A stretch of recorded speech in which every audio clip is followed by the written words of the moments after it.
Um, my name is Reem Jayyousi, and I'm the daughter of Jayyousi. I'm 20 years old, and I'm a student at Wayne State University. I'm a psych major, and my father was convicted on a bunch of false accusations, and it was basically like a pot of stew, and you just put so much stuff in there, you suddenly have, the stew, and that was his case. How long has he been in prison now? He's been in prison, I believe, about 8-9 years or so. I lose track of time, and so I don't know exactly when it happened. I mean, when you're in a situation like this, you don't really, time is not even perceived as something. Like, you don't even know. It's basically, oh, when I was this years old, and it's not even like that. It's like when I was in 10th grade, when I was in 9th grade. It's not really. How old were you when he was indicted? I just graduated middle school, so 8th grade. Yeah, I was pretty young. It's sad and it's hard, especially when I see my little sisters and what they go through and what my mom goes through. Who in that courtroom would have thought that, they were supposed to be not guilty. Every single person, from the guards to the people who walked him in, to the reporters, to the family, to even the people who just came in and sat and listened. Everyone saw, and they were all surprised at the end. I mean, we had the last day, there were reporters crying, the guards were crying, the people who even brought him in with the shackles there, everyone was crying. Even the lady, I don't know what they call him, but the one that types, she was crying, and it was sad. It was a sad moment.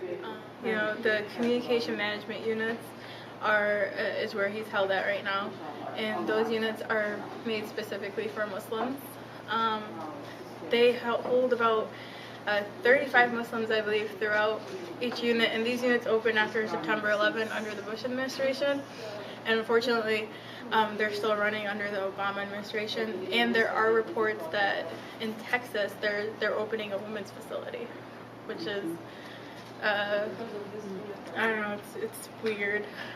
These units, when you visit an inmate, you visit them in 2 separate rooms, no matter how young the child is, or if their charges are serious or not. I mean, you have sometimes in the other prisons for people who have murdered or raped or killed anybody, even children. You have pedophiles who get to touch their own family members and do all that. When's the last time you visited your father? Oh my gosh, I don't even know. It was before last August or something. He's currently in Marion, Illinois, and that's 15 hours away. So you can imagine, with a family of 4, because it's me and my sisters would go, to get the hotel and to get the car. And if you don't get a car, my mom has medical problems, and so we have to go by plane, and so plane tickets, and then you have to drive all the way to the hotel, and it's insane. It's a really hard trip. And about each trip is $2,000, $3,000. It's just expensive. How long do you get to see him when you go? I don't even know if I get to see him, because it's through glass and through a phone, and it's not really it doesn't even count. But it's usually I believe it's 8 hours a month, but we usually go at the end of at the beginning of a month, so we would group it, so it'd be 16 hours. But even then, it just seems like a waste. I mean, I'm putting all my money and everything just so I could sit in a separate room and talk to him over the phone, which is, I kind of noticed, from the beginning, my father is, highly educated, he's a veteran. I noticed that his, I don't know the word for it, but his mindset is I mean, he's so smart, but you can see that he's broken down. He's not the same person. I mean, we talked about solitary confinement yesterday. He's been in solitary confinement. He was in it in Florida from before his trial, during his trial, and not during his trial. He was out on bail during his trial, but it was before his trial. And then in the CMUs, technically you are in solitary confinement because you're separated from everyone. I mean, right now they don't even let them pray, which is insane to me. I mean, I can't even put that through my head. And you have, I live in Detroit and I lived there ever since I was younger, and you have the schools in our neighborhood, they're all closed. There are no schools, there's no nothing, yet the government finds it reasonable and it makes sense to pay like $1.4 million for 35 guys for like what? Like, they're not even the real killers or anything. I'm pretty sure if you take any of those men and you put them in a regular prison, like, they don't do anything. I mean, there's guys that come in there from the general population and they're like, oh, if I leave my phone or if I leave, my watch or something, I forget it on a table, nobody steals it. In other prisons, it gets stolen from the person while you have it, even like before you leave it.